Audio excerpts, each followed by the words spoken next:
Hey guys, so good evening and welcome to Unacademy. I hope I am audible and visible to all of you here. In case you have any doubts pertinent to anything, please feel free to let me know in the comment section now. I see it's already up and live, so in case anybody has any doubts, please feel free to ask me any doubts that you have.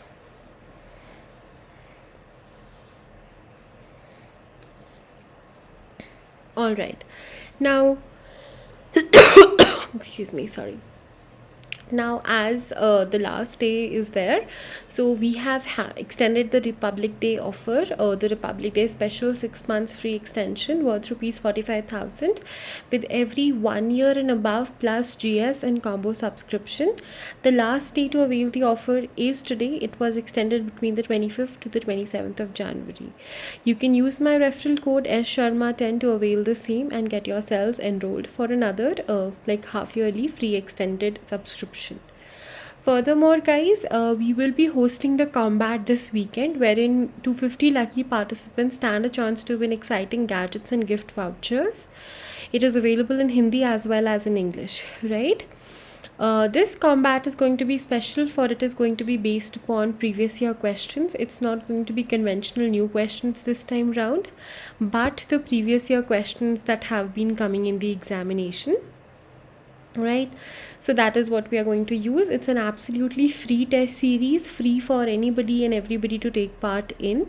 All you need to do is go and get yourselves enrolled for the test. Right, for that you just need an invite code. You can use my invite code SSharma10 to get yourselves enrolled for the test. Right, that is about it. Now, moving on further, guys, please note that we've had a couple of our learners who've cracked the examination, and of course you can stand a chance to be featured in this list in case you do well too, right? So make sure you guys give it all of your effort and consistent studying, and that's going to do the thing for you. Going on further, guys, excuse me, new UPSC CSE batches are going to go live today. That is the 27th of January. So Mission 2022, Expedition 2022, as well as the Lakshya 2023, Lakshya 2022 and Mission 2023 batches are now due to go live. The Mission batches are the bilingual batches, Expedition batches are the exclusively English batches, and Lakshya batches are the Hindi batches, right? So that is how they are divided. Mission batches are the bilingual batches, Lakshya batches are the Hindi batches, and Expedition batches are the English batches. You can see whichever ones you want to get yourselves enrolled for. Moving on further, talking about the optional courses launching in the month of January. So we have a couple of them, right? So PSIR, Geography, Economics, History, PABAT, PSIR, History, Philosophy, Sociology are the few optionals which are going to go live, available in multiple languages, Hindi, English, whatever you feel comfortable with, right? So make sure you guys do check them out, right? So that is there.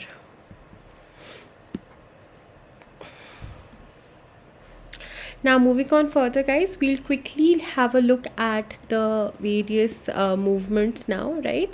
So we were discussing about the Sufi movement yesterday, right? We had not completed it. We had we were talking about the silsilas.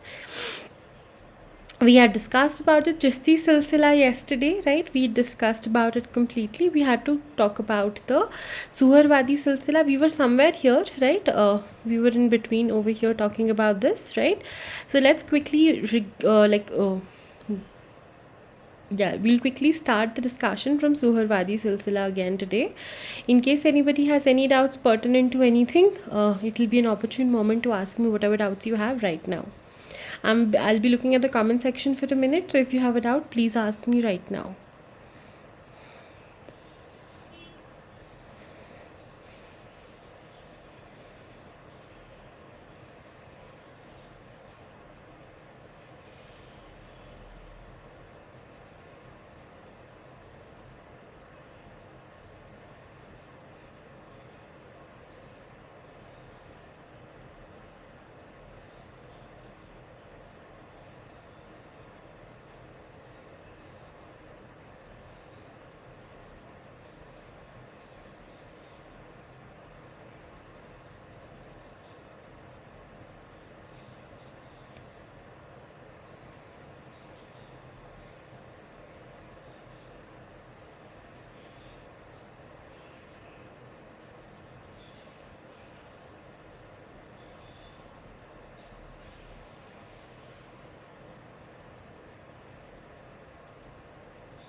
All right, I don't think so anybody has any doubt. So let's quickly go on and move on further.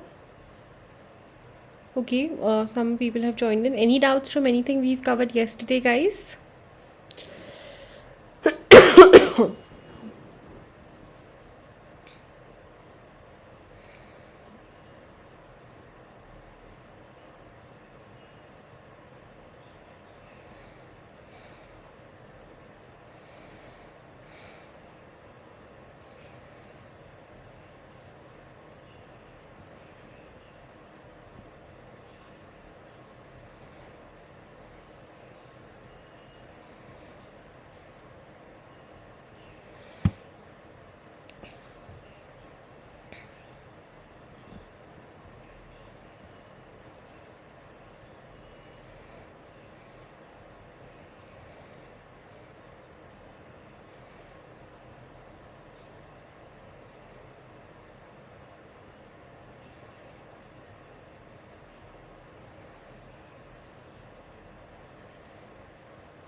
All right, let's go on further. I think there are no doubts.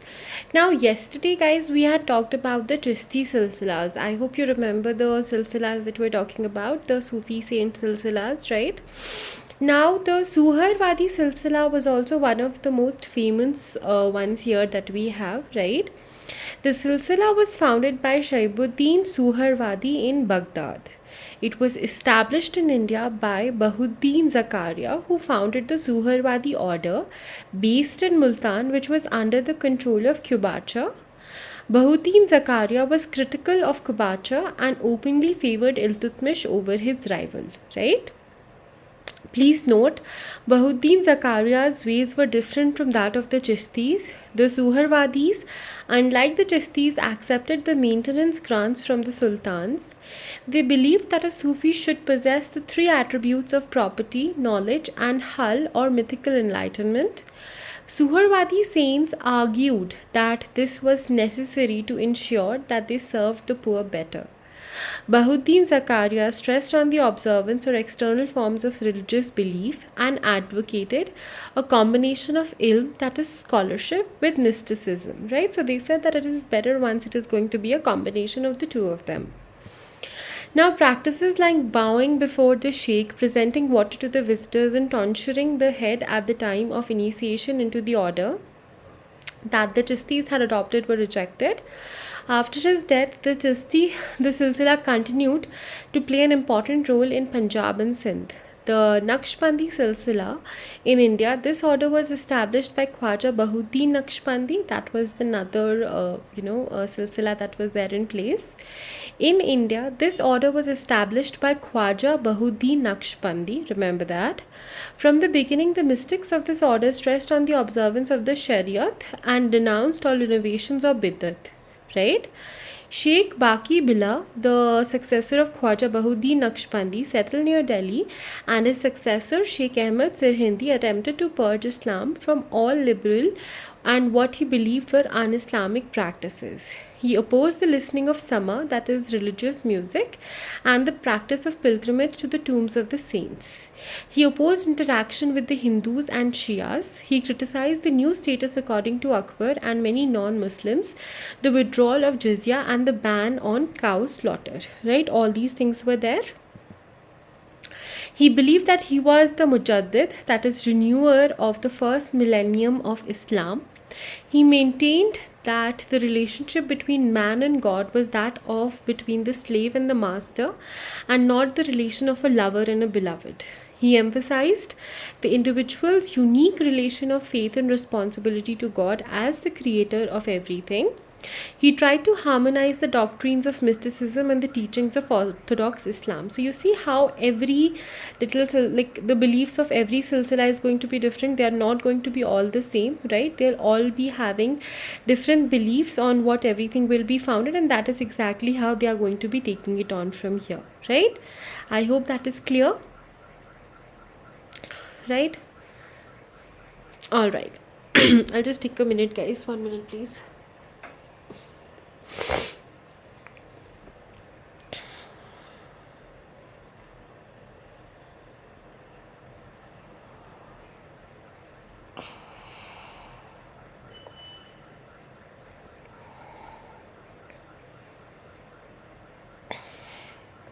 All right. Okay. Now moving on further, guys, we talk about the Qadri Silsila. Now, what was the Qadri Silsila and how was it important? The Qadri Silsila was popular in Punjab. Sheikh Abdul Qadir and his sons were supporters of the Mughals under Akbar, right? So different people had different beliefs, different kinds of faiths, and different kinds of political and religious factions as well, right? Sheikh Abdul Qadir and his sons were supporters of the Mughals under Akbar. The peers of this order supported the concept of Wahadat ul Wajud.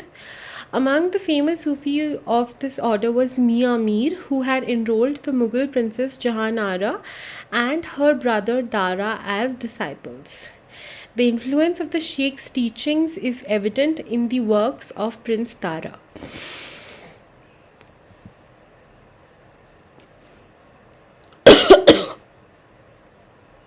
Alright, I'm sorry. Now, Shah Badakshani, another peer of this silsila, while dismissing orthodox elements, declared the infidel who had perceived reality and recognized it was a believer, and that a believer who did not recognize reality was an infidel, right? So basically the concept of what kind of beliefs and faith does a person have is what mattered the most here, right? Now, during the medieval period, there was constant tension between the liberal and orthodox views in Islam, right? Like you must have seen in different waves in Hinduism as well. There have been, some factions which have been extremely staunch and extremely particularly pressing about certain rituals to be done in a certain way and certain things to be followed in a particular fashion, right? Excuse me. So similar was the case here. Sufism maybe. Islam maybe there were different kinds of segments. Some of them were very, very orthodox, others a little liberal, right?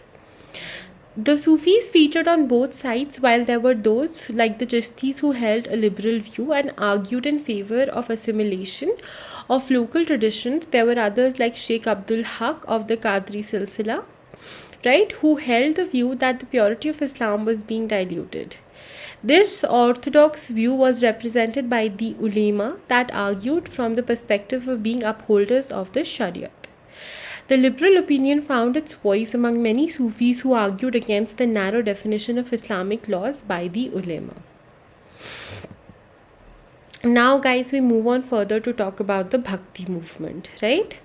In the 9th century AD, Shankar started a Hindu revivalist movement, giving a new orientation to Hinduism. His doctrine of Advait or monoism was too abstract to appeal to the common man.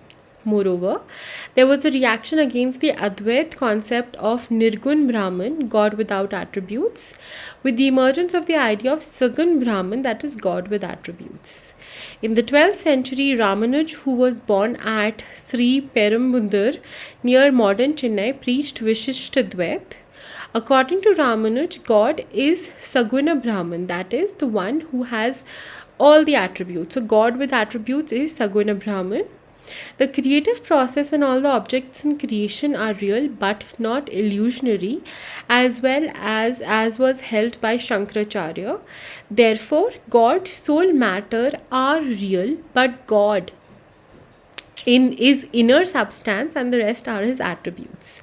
He also advocated Prabhat Marga, right? Prabhati Marga, or path of surrender to God, right? Prabhati Marga, which is the path of self surrender to God, right? I'll quickly let you read through this slide. If you have a doubt regarding any point, please ask me. I'm just looking at the comment section right now.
Are you done? Alright, now moving on further, guys. I hope this much is clear since I see no doubts. Now, please note that we're talking about the Bhakti movement here, right? And abhi hum Ramanuj ki baat kar rahe, right? Now, he was the one who invited the downtrodden to Vaishnavism, right? In the 13th century, Madhav from Kannada region propagated Dvait or dualism of reality, right, or of Jivatma and Paramatma. According to his philosophy, the world is not an illusion but a reality, and God, soul, and matter are unique in nature. Nimbarka and Vallabhacharya were also preachers of Vaishnavite Bhakti in the Telangana region. Shankaracharya was a Nambudiri Brahmin born in Kaladi in Malabar. He was originally a worshipper of Shiva. He gave an entirely new turn to the Hindu revival movement by providing it with a solid philosophical background through the reinterpretation of ancient Indian sculptures, particularly the Upanishads. Shankaracharya advocated the philosophy of Advait, the monoism of the Vedanta, by giving a brilliant exposition to the entire range of the Vedic religions and spiritual thought. Please read through this slide. If you have a doubt, ask me. I'm looking at the comments now.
Done?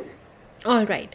Now, guys, we have to talk about the next thing, that is everything related to Shankaracharya. That's going to be a longer discussion, so we are going to take that up in tomorrow's session.